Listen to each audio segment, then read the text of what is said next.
ቅዱስ አሐዱ አምላክ አሜን። ስንክሳር ዘወርኀ ኅዳር 30 አንድ አምላክ በሚሆን በአብ በወልድ በመንፈስ ቅዱስ ስም ኅዳር 30 በዚች ቀን የቁስጥንጥንያ ሊቀ ጳጳስ ቅዱስ አባ አካክዮስ አረፈ። ይህም ቅዱስ ቸር የሆነ ምሁር ነው። አምላክ የጻፋቸውን መጽሐፍ ቃላቸውን አስተምሮ የሚተረጉም አዋቂ ነው። በቁስጥንጥንያ ቤተ ክርስቲያንም ቅስና ተሹሞ ነበር። በኪልቅዶንም ስብሰባ በሆነ ጊዜ ይህ አባት ከጉባኤው ውስጥ በሆነው ሁሉ ደስ አላለውም። ስለ እውቀቱም እንደሚመጣ በፈለጉት ጊዜ እርሱ አሞኛል ብሎ ስለ ራሱ ምክንያት ሰጠ። በእስክንድርያ አገር ሊቀ ጳጳሳት በቅዱስ ዲዮስቆሮስ ላይ ስለደረሰበት ስቃይ በሰማ ጊዜ እጅግ አዘነ። ሃይማኖታቸው የቀና እንደሆነ በሚያውቃቸው ባልንጀሮቹ በሆኑ በወዳጆቹ በወታደር አለቆችና በመኮንኖች ፊት የአንድነት ጉባኤያቸውን ረገመ። ከእሊህም ክፉዎችም ከጉባኤያቸው አንድ ያላደረጋቸው እግዚአብሔርን አመሰግናለሁ አለ። የቁስጥንጥንያ ሊቀ ጳጳሳት አንጣሌዎስም ባረፈ ጊዜ ሃይማኖቱ የቀና እንደሆነ ስላወቁ የአገሩ ሊቃውንትና መኳንንት ይህንን አባት አካክዮስን መረጡ። እርሱ በቤተ ክርስቲያን ውስጥ የሆነው መጣላትና መለያየትን ያስወግዳል በማለት ተስፋ አድርገው በቁስጥንጥንያ አገር ላይ ሊቀ ጵጵስና ሾሙት። በተሾመ ጊዜም ከእሳቸው እግዚአብሔር በቀር ማንም ሊያስወግደው የማይችል የጥልና የመለያየት የማይድን በሽታ አገኘ። በልቡም አስቦ መጀመሪያ ራሴን አድን ዘንድ አይሻለኝምን አለ።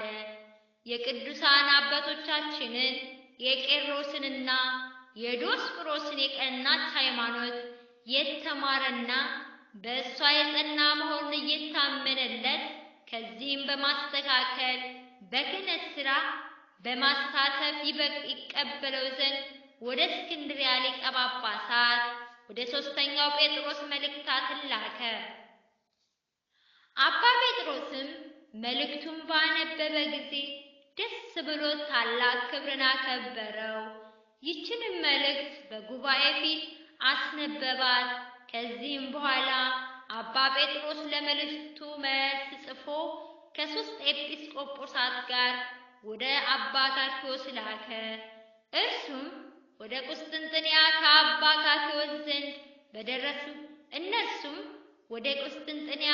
አካክዮስ ዘንድ በደረሱ ጊዜ የአባ ጴጥሮስን ደብዳቤ ሰጡት። እርሱም ሃይማኖታቸው በቀና በወዳጆቹና በሀገሩ መኳንንት ፊት አነበባት። ሁሉም ደስ አላቸው። አባ አካክዮስም እሊህን ኤጲስቆጶሳት ታላቅ ክብርን አከበራቸው። ወደ አንድ ገዳምም ወሰዳቸው። መሥዋዕትንም አዘጋጅቶ የቁርባን ቅዳሴ በመቀደስ ከእሳቸው ጋር አንድ ሆነ። ከእሳቸውም ቡራኬ ተቀበለ። ዳግመኛም ከአባ አትናቴዎስ፣ ከአባ ጢሞቴዎስ፣ ከአባ ቄርሎስ፣ ከአባ ዲዮስቆሮስ ከሃይማኖታቸው የሚተላለፈውን እያወገዘ ጻፈ። ያችንም የመልእክት ደብዳቤ ሰጣቸውና በፍቅር በሰላም አሰናበታቸው። ወደ አባ ጴጥሮስም በደረሱ ጊዜ አባ አካክዮስ ያደረገውን ሁሉ ነገሩት። የመልእክቱንም ደብዳቤ ሰጡት። እርሱም ደስ አለው። ስሙንም በማጥናትና በቁርባን ጊዜ እንዲጠሩ አዘዘ።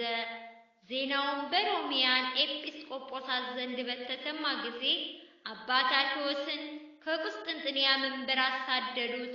በቀናች ሃይማኖት እንደ ጸና በደሴት ውስጥ አረፈ። ለእግዚአብሔር ምስጋና ይሁን። እኛንም በዚህ አባት ጸሎት ይማረን፣ በረከቱ ከእኛ ጋር ትኖር ለዘላለሙ አሜን። አርኬ ሰላም ለአካክዮስ ለአንጣልዮ ዋርሱ ዘ አቢ ሰነ ሞገሰ ማህበረ ኬልቄዶን አብዳን እመ ሰደደወ አትሮንሱ እንበለ ይአሉ ሃይማኖት ወእንበለ ጽድቆ ይሐሱ በኢየሱስ ክርስቶስ አረፈት ነፍሱ። በዚህ ቀን የሰማዕት አባ መርቆሬዎስ መታሰቢያው ነው። የቁስሙስና የድሚያኖስ ቤተክርስቲያናቸው የከበረችበት ነው። በረከታቸው ከኛ ጋር ትኖር ለዘላለሙ አሜን። በዚህ ቀን የቅዱሳን አናኒዮስ ዘአምድ፣ የአባ ጴጥሮስ፣ የጻድቁ ኢትዮጵያ ንጉሥ የገብረ መስቀል የዕረፍታቸው መታሰቢያ ነው። በረከታቸው ከኛ ጋር ትኖር ለዘላለሙ አሜን። አርኬ ሰላም ለከ ንጉሠ ክብር እንተ ትትሜካህ በኃይሉ ለእግዚአብሔር ገብረ መስቀል መውኢ ወመገረርዬ አር በዋዕለኬ መዋዕለ ሰላም ወፍቅር ማህሌተ ሰናይ መዝሙር ተከሰተ በምድር። በኅዳር ወር የሚነበብ ንባብ ደረሰ። በመምህር ዲያቆን ዮርዳኖስ የተጻፈ። ጻድቁ ቅዱስ አፄ ገብረ መስቀል የኢትዮጵያ ኦርቶዶክስ ተዋሕዶ ቤተክርስቲያን በብዙ ነገሮች የታደለች ናት። ከዚህም መካከል በዓለም ታሪክ ታይቶ በማይታወቅ መንገድ ከደርዘን በላይ የሚሆኑ ነገስታቶች፣ መሪዎች ቅዱሳን ጻድቃን ናቸው። ለአንዲት ሀገር የመሪዎቿ ጥሩ ክርስቲያን መሆን እጅግ ወሳኝ ነው። ባለፉት 40 ዓመታት እንኳ የደረሰብንን የመንፈስ ዝለትና የሞራል ቅጥቅጥ ስንመለከት አንድም ችግሩ ከመሪዎቻችን እንደሆነ እናስተውላለን። የሀገራችን ታሪክ ስንመለከት ግን በእሳትና በጦርነት መካከል ሆነው ለፈጣሪ የተገዙ ብዙ ነገስታትን እናገኛለን። እንደ ምሳሌም ስንጠቅስ ንግሥተ ሳባ፣ ቀዳማዊ ምኒልክ፣ አብርሃሙ አብጽሐ፣ ካሌብ፣ ገብረ መስቀል፣ ሀርቤ፣ ላሊበላ፣ ይምርሃ፣ ነአኩቶ ለአብ፣ ዳዊት፣ ቴዎድሮስ ቀዳማዊ፣ ዝርዓ ያዕቆብ፣ በእደ ማርያም፣ ናዖድ፣ ንብለ ድንግል፣ ገላውዶስ፣ ዮሐንስ፣ ኢያሱ ቀዳማዊና ተክለ ሃይማኖት መናኔ መንግስትን እናገኛለን። ከነዚህም መሪዎቻችን መካከል እኩሉ መንግስታቸውን ትተው በበረሃ የገቡ ሲሆኑ እኩሉ ደግሞ በዙፋናቸው ላይ ሳሉ በጎ ሰርተው የተገኙ ናቸው። አንዳንዶቹ ደግሞ በጥፋታቸው ተጸጽተው ንስሐ የገቡ ናቸው። ከነገስታት ጻድቃን መካከል ይህች ዕለት የአፄ ገብረ መስቀል መታሰቢያ ናት። ጻድቁ ንጉሥ የአፄ ቅዱስ ካሌብ ልጅ ሲሆን በኢትዮጵያ የነገሰው በ515 ዓመተ ምህረት ነው። ሲነግስም እጅግ ወጣት ነበር። ምክንያቱም አባቱ ካሌብ ከናግራን ጦርነት መልስ በመመነኑ በዙፋኑ የተቀመጠ ልጁ እርሱ ነበርና። ከዚህም ቅዱስ የመጀመሪያ የምናደንቀው ስሙ ነው። የዛሬ 1500 ዓመት እንኳ በመስቀል የሚመኩ ለመስቀል የሚገዙ መሪዎች መኖራቸው በዘመኑ የነበረውን የክርስትና ደረጃ ያሳያል። ገብረ መስቀል ማለት የመስቀል አገልጋይ፣ የመስቀል ባሪያ ማለት ነውና አፄ ገብረ መስቀል በጎ ንጉሥ እንዲሆን የቅዱስ አባቱ ማንነት የረዳው ይመስለኛል። ያ ኃያል ብርቱና ዓለም የፈራ አባቱ ሲጀመር በፍቅረ ክርስቶስና በድንግልናቱ ፍቅር የተያዘ ደግ ሰው መሆኑ፣ ሲቀጥል ደግሞ ያለምንም ቅድመ ሁኔታ መንግስቱን እንደ ጨርቅ ትቶ ሲሄድ መመልከቱ እርሱንም ያው አድርጎታል። እርሱም ከአባቱ እንዳየው በአክሱም ላይ በነገሰባቸው ዓመታት በጾምና በጸሎት ፍትሐ ርዕት ሳያጓድልም ድሃም ሳይበድል ይኖር ዘንድ ጥረት አድርጓል። አፄ መስቀል ይህ ጻድቅ ንጉሥ ለእኛ ከተወልን ትሩፋቶቹ አንዱ በዓለ መስቀልን በአደባባይ ማስከበሩ ቅድሚያውን ይይዛል። በዓሉ መስከረም አካባቢ የሚደረግ ሲሆን አጼ መስቀል ይባላል። ሕዝቡ ካህናቱና መሳፍንቱ አንዴ አበባ እየዘነጠፉ ወደ ንጉሥ አደባባይ ይሰማሉ። በዚያም በቅዱስ ያሬድ ዝማሬ ለቅዱስ መስቀሉ ታላቅ በዓል ይከበራል። ይህ በዓል ይኸው ዛሬ በዩኔስኮ ተመዝግቧል። ንጉሡና ቅዱስ ያሬድ ሀገራችንን ታላቁን ስሜያዊ ዜማ ያገኘችው በአፄ ገብረ መስቀል ዘመን ነው።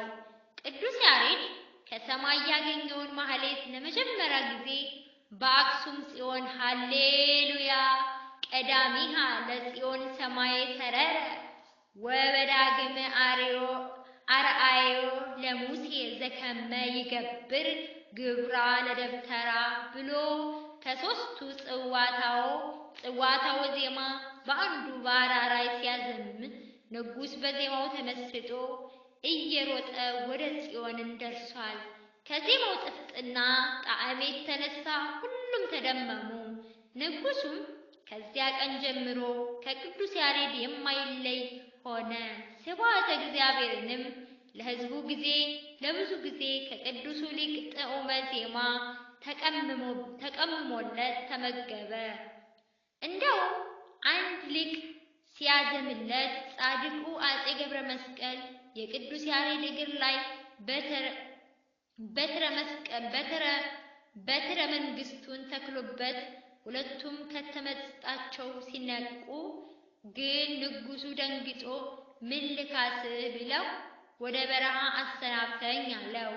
አፄ ገብረ መስቀልም እያዘነና ፈቅዶለት ቅዱስ ያሬድም ከመሬት ክንድ ከፍ ብሎ ተንሳፎ የመሰናበቻ ምስጋናን ውዳሴ ወግናይ ለእመ አዶናይ ቅድስት ወብፅዕት ብሎ አንቀጸ ብርሃንን በሚጣፍጥ ዜማ ታድርጎ አደረሰ። ይህንን ሲሰማ ንጉሡ ፈጽሞ አለቀሰ። እስከ መንግስት ድረስ ከሕዝቡና ሰራዊቱ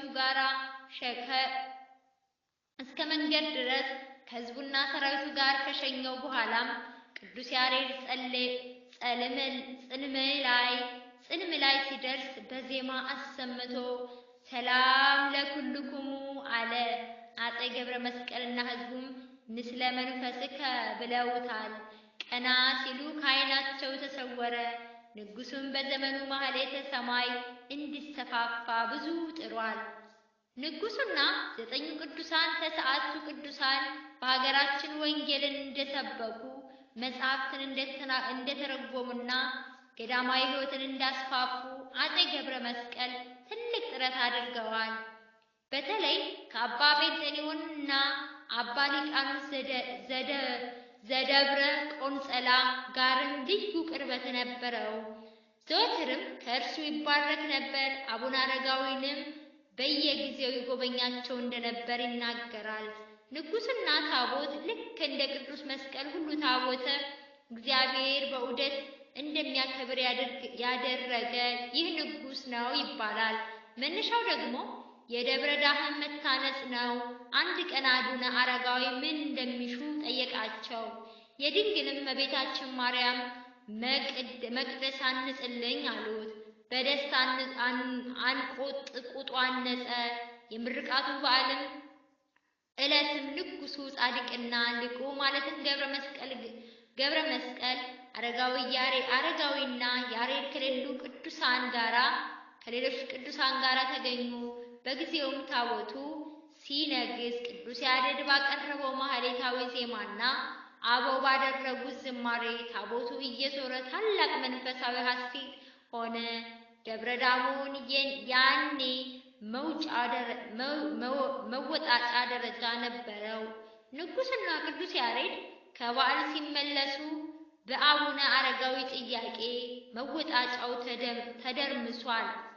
ጻድቁ ዳህመሞ ደርምሰው ስላሉት ቦታው ዳሞ ተብሎ ቀርቷል። ቅዱስ ንጉሥ አፄ ገብረ መስቀል ብዙ አብያተ ክርስቲያናትን አንጾ በዚች ቀን አርፏል፣ ተቀብሯል። ቅዱስ አካኪዎስ ይህ ቅዱስ በአምስተኛው መቶ ክፍለ ዘመን ከተነሱ ቅዱሳን ሊቃውንት አንዱ ነው። ተወልዶ ያደገው በቁስጥንጥንያ ሲሆን ትምህርተ ሃይማኖትንም እዚያው ተምሮ በ451 ዓመተ ምህረት ጉባኤ ኬልቄዶን ጉባኤ አብዳን ሲጠራ እርሱም ጥሪ ደርሶት ነበር። ነገር ግን ከመጀመሪያው ንጉሥ መርቅያንና ጳጳሱ ሊዮስ የተበተቡትን ሴራ ያውቅ ነበርና ሳይሄድ ቀረ። ጉባኤ ተጠናቆ ቅዱስ ዲዮስቆሮስን መገደሉንና ሃይማኖት መካዱን በተሰብሳቢዎቹ ሲሰማ አዘነ። ንጉሡን ደግሞ ጌታ ሆይ ከዚህ ከረከሰ ጉባኤ ያልደመርከኝ ተመስገን አለ። ከጥቂት ዓመታት በኋላም ምዕመናን ሃይማኖቱ የቀና መልካም እረኛ መሆኑን ሲረዱ የታላቂቱ ቁስጥንጥንያ ፓትርያርክ አድርገው ሾሙት። ብዙ ድርሳናትንም ደርሶ ወዳው ግን ከመሪዎች ተዋህዶን እንዲተው ትእዛዝ መጣለት። እንዲህ በማለቱ ስደት ተፈርዶበት በስደት ላይ አርፏል። አምላከ ነገሥታት ጻድቃን ቅኑ መሪ በሁሉም ስፍራ ያድለን፣ ከወዳጆቹ በረከት ይክፈለን። አሜን አሜን። ይሆንልን ይደረግልን። በኅዳር ወር የሚነበብ ንባብ ደረስ ተፈጸመ። ለእግዚአብሔር ምስጋና ይሁን። በቅዱሳን በነቢያት ሐዋርያት አንድነት፣ በጻድቃንና በሰማዕታት አንድነት፣ በትጉሃን መላእክትም አንድነት፣ በሁሉም ጸሎት በእመቤታችን በቅድስት ድንግል ማርያም አማላጅነት ርዕሰ ሊቃነ ጳጳሳት አባ ማትያስን ይጠብቅልን። የጳጳሳትን አለቆችና ኤጲስቆጶሳትን በቤተ ክርስቲያን ውስጥ የተሾሙትን ሁሉ ይጠብቅልን። የቅድስት ቤተ ክርስቲያን ልጆቿን የምንሆን ሁላችንንም ይጠብቀን ለዘላለሙ አሜን። ኅዳር 30 የሚከበሩ ዓመታዊ የቅዱሳን በዓላት፦ አፄ ገብረ መስቀል ንጉሠ ኢትዮጵያ፣ ቅዱስ አካክዮስ ሊቅ፣ ቅዱሳን ቆዝሞስ ወድሚያኖስ፣ ቅዱስ አናንዮስ ዘአምድ፣ አባ መርቆሬዎስ ሰማዕት። ወርኃዊ በዓላት፦ ቅዱስ ማርቆስ ሐዋርያ፣ ቅዱስ ዮሐንስ መጥምቀ መለኮት፣ ቅዱስ ጎርጎርዮስ ነባቤ መለኮት፣ ቅድስት ሶፊያ ሰማዕት፣ አባ ሳሉሲ ክብረ ጻድቅ። አቤቱ በኃይልህ ንጉሥን ደስ ይለዋል፣ በማዳንህ እጅግ ሐሴትን ያደርጋል። የልቡን ፍቃድ ሰጠኸው፣ የከንፈሩንም ልመና አልከለከለኸውም። በበጎ በረከት ደርሰህለታልና ከከበረ ዕንቁ የሆነ ዘውድን በራሱ ላይ አኖረህ፣ ሕይወትንም ለመነህ ሰጠኸውም። ለረጅም ዘመን ለዘላለሙ በማዳንህ ክብሩ ታላቅ ነው። ክብርና ምስጋና ጨመርህለት። መዝሙረ ዳዊት መዝሙር 20 ከቁጥር 1 እስከ 5 ዛቅረብኩ ማህሌተ አዘክሪ አላፈ እምዕለተ ጸምዱከ ዘልፈ ለለአንብብ ተወከፈ ዘንዴቴ መጽሐፈ እንተረሰየ ከእግዚኦ ጸድቀ በለት ውክፈ እምዕላቡ ኡላን ዘተርፈ ነቢያት ቅዱሳን ሐዋርያት ሰባኪያን ሰማዕታት ወጻድቃን ወመላእክት ትጉሃን ደናግል አደው መነኮሳት ሄራን ባርኩ ጉባኤ ዛቲ መካን እስከ አረጋዊ ልቂት ሆነው ስለዛ ጽፎ ለክርታስ ወለዛ ጽፎን ዘይረስ ለዛ አንዱ ወተርጉሙ በልሳን አዲስ ወለሰማ ቃሉ በዝነ መንፈስ በጸሎተ እሙ ማርያም አራቂተ ኩሉ እምባእሰው ጉሬ ማርና ኢየሱስ ክርስቶስ አቡነ ዘበሰማያት ይትቀደስ ስምከ ትምጻእ መንግሥትከ ወይኩን ፈቃድከ በከመ በሰማይ ከማሁ በምድር ሲሳየነ ዘለለትን ሀበነም ድግለና በሳኖ ገጋየነ ከመድህነኒ ህድግ ለዛ አበሰለነ ይታብአነ እግዚኦስ ተመንሱት አላ አድነነ ወባልህነም ኩሉ እኮይት በዚያኪ መንግሥት ኃይሉ ስብሐት ለዓለም በሰላም ቅዱስ ገብርኤል መልአክ እግዝእትየ ማርያም ሰላም ለኪ ድንግል በሕሊናኪ ወድንግል በሥጋኪ እምእግዚአብሔር ጸባኦት ሰላም ለኪ ብሩክት አንቲ እምአንስቶ ብሩክ ፍሬ ከርሥኪ ተፈሥሒ ፍሥሕት ኦ ምልዕተ ጸጋ እግዚአብሔር ምስለኪ ሳሊ ወጸልዩ ሀበ ፍቅር ወልድኪ ኢየሱስ ክርስቶስ ከመ ይስረይ ለነ ኃጣውኢነ። ስብሐት ለአብ ስብሐት ለወልድ ስብሐት ለመንፈስ ቅዱስ ለዓለመ ዓለም አሜን።